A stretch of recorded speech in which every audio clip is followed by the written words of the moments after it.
El Señor esté con vosotros. Lectura del Santo Evangelio según San Juan.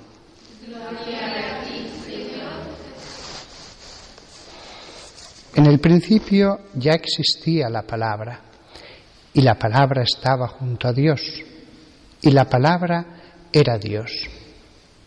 La palabra en el principio estaba junto a Dios. Por medio de la palabra se hizo todo, y sin ella no se hizo nada de lo que se ha hecho. En la palabra había vida, y la vida era la luz de los hombres. La luz brilla en la tiniebla, y la tiniebla no la recibió. Surgió un hombre enviado por Dios, que se llamaba Juan. Este venía como testigo, para dar testimonio de la luz, para que por él todos vinieran a la fe. No era él la luz, sino testigo de la luz. La palabra era la luz verdadera, que alumbra a todo hombre. Al mundo vino y en el mundo estaba. El mundo se hizo por medio de ella, y el mundo no la conoció. Vino a su casa y los suyos no la recibieron. Pero cuantos la recibieron les da poder para ser hijos de Dios, si creen en su nombre. Estos no han nacido de sangre ni de amor carnal ni de amor humano, sino de Dios. Y la palabra se hizo carne y acampó entre nosotros. Y hemos contemplado su gloria, gloria propia del Hijo único del Padre, lleno de gracia y de verdad.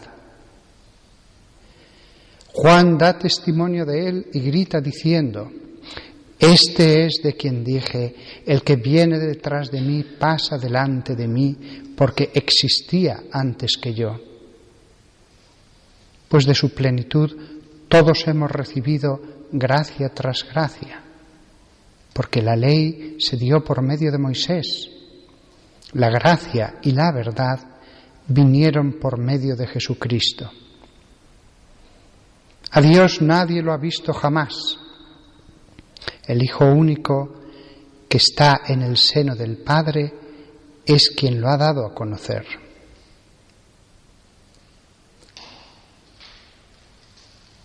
Palabra del Señor.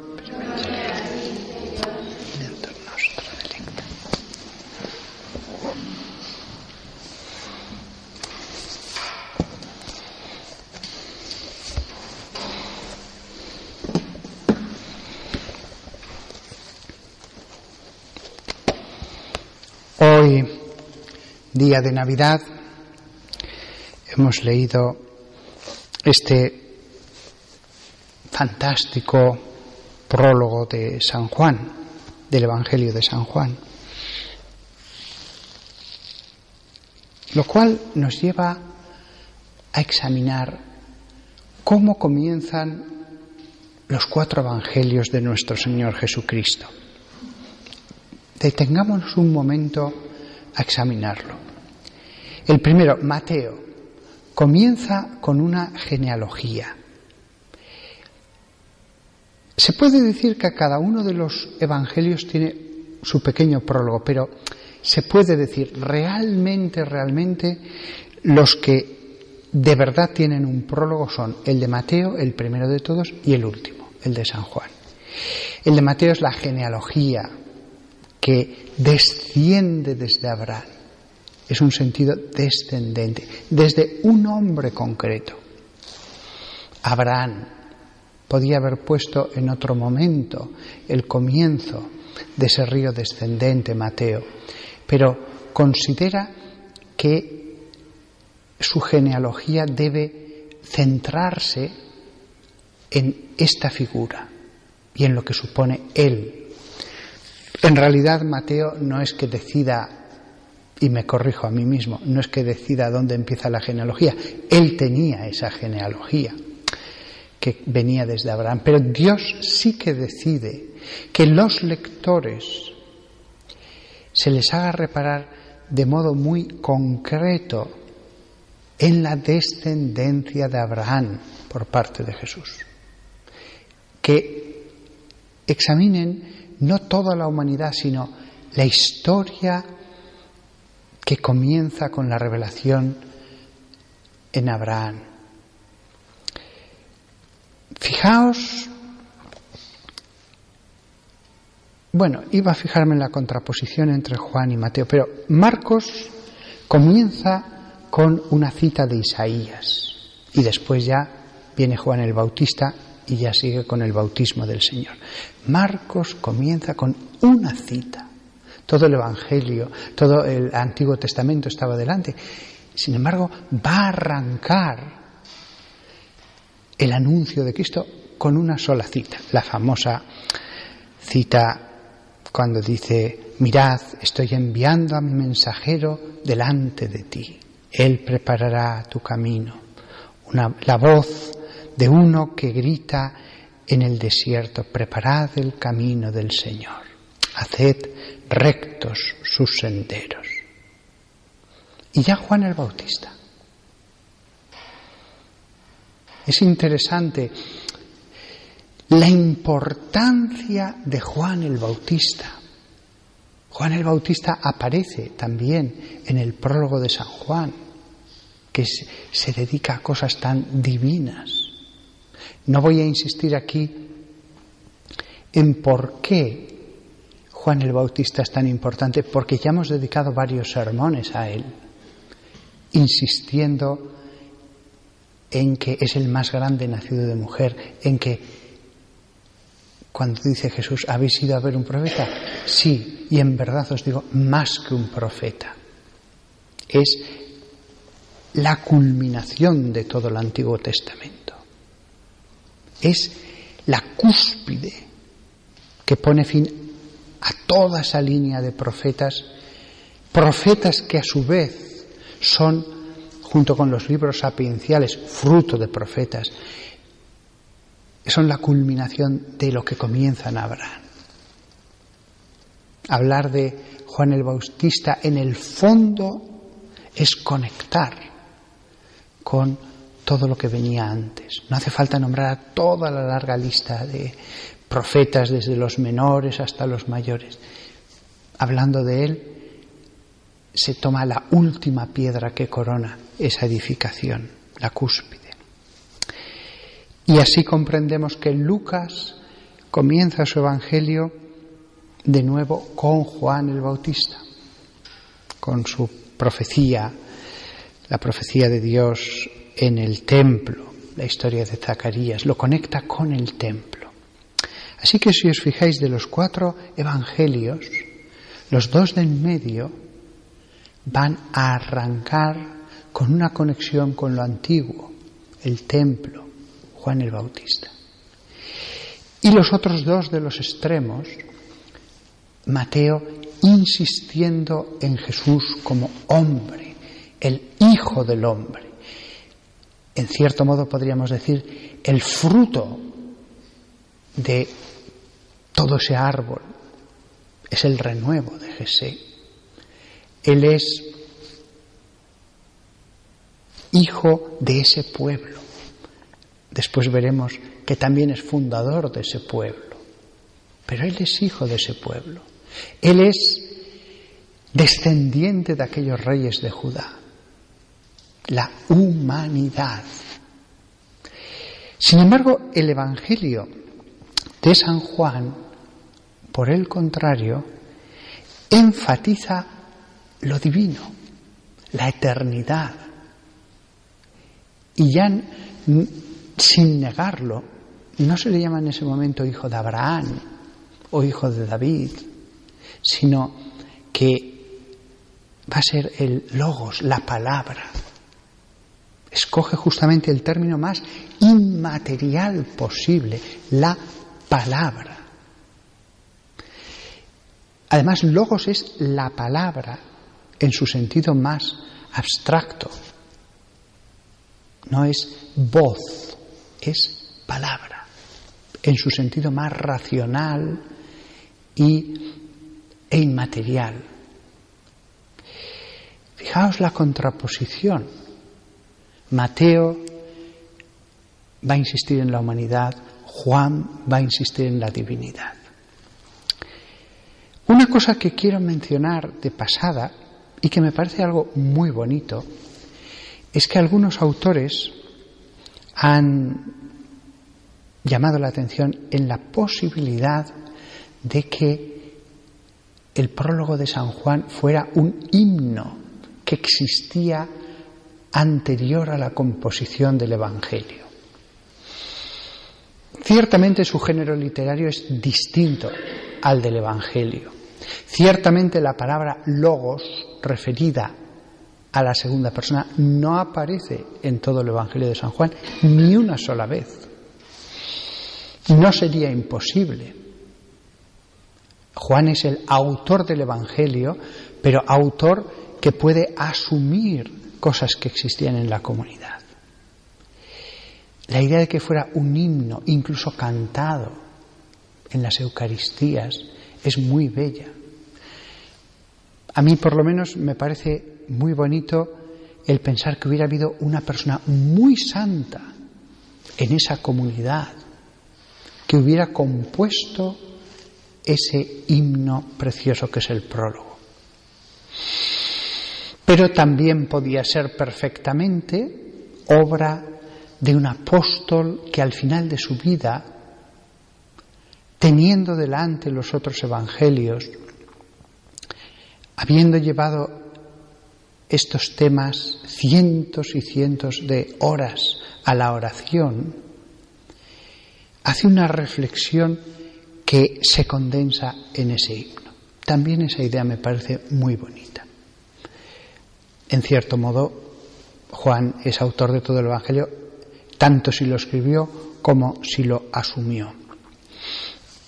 Es una tesis esta que no hace más que añadir para mí interés en la lectura del comienzo del Evangelio, como también he descubierto hoy que, dado que escribían sin puntos ni comas en esa época, todo era seguido, hay 2 versículos que se pueden cortar en un momento dado o en otro, y las 2 frases tienen sentido.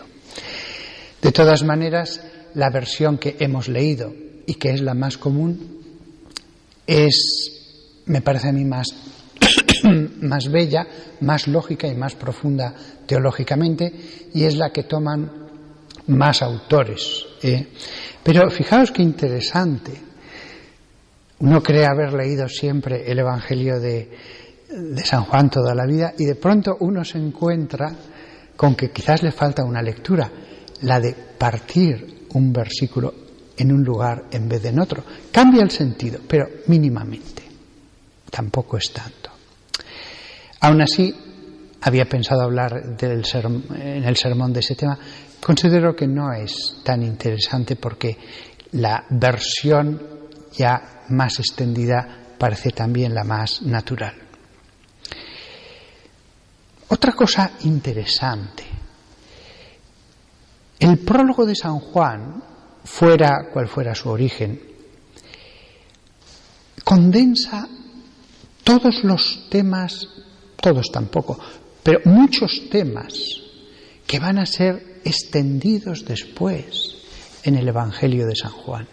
O sea, es como si fuera un resumen, el prólogo, que después se extiende a través de todo el Evangelio. El Evangelio como explicitación de ese prólogo. Y así leemos el Evangelio y encontramos un versículo más adelante que nos habla de la preexistencia del Logos o del Hijo. O otro versículo hay que nos habla de que en Él estaba la vida. Otro versículo en que se nos dice que la vida era luz. Otro lugar en que se nos habla de la luz rechazada por las tinieblas. Otro lugar en que se habla de la luz y los intentos de sofocar la luz. Como este puede ser el menos conocido, lo voy a leer. En el prólogo se dice: la luz brilla en las tinieblas y las tinieblas no la vencieron. Más adelante, en Juan 12, versículo 35, dice Jesús: la luz está con vosotros por un poco más. Caminad mientras tenéis la luz, de manera que las tinieblas no os venzan. Si camináis en las tinieblas, no sabéis a dónde estáis yendo. Fijaos cómo esa explicación, en el fondo, es una glosa a ese tema en el prólogo. Dice algo más, no es una mera repetición de esa lucha entre las tinieblas y la oscuridad. Él toma ese tema y lo aplica a sus 12 apóstoles, diciéndoles que tienen que caminar en la luz, que caminando en la luz las tinieblas no les vencerán, etc. Si os fijáis, la luz que viene al mundo, Cristo que no es recibido por los suyos, que ha nacido de Dios y no de la carne, que la idea de ver su gloria, etc. Todos esos temas están después explicitados en el Evangelio. Cristo nacido de Dios, pero también después nacido de la carne. Cristo nacido, la palabra nacida solo de Dios, sin un gramo de intervención de la materia, solo de Dios, nada de la carne.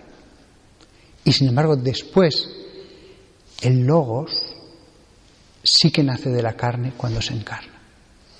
De ahí que distingamos entre la palabra y Cristo y Jesús.